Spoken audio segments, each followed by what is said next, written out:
My innovations are mostly in the lightweight materials and also manufacturing processes.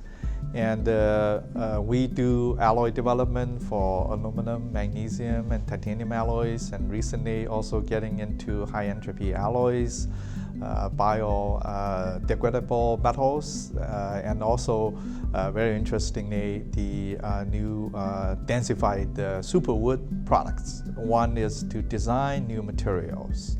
The second area is actually also develop new manufacturing processes to utilize these materials to make useful components, like some of the examples we're showing here, mostly in the automotive and transportation industries, but also getting into biomedical applications.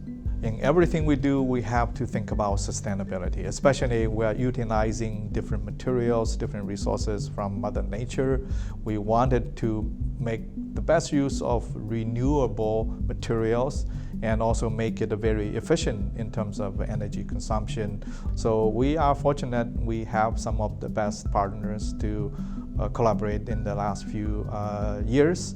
And we have seen our materials and our manufacturing technologies in some of the products, which further provide us encouragement and also motivation to go forward.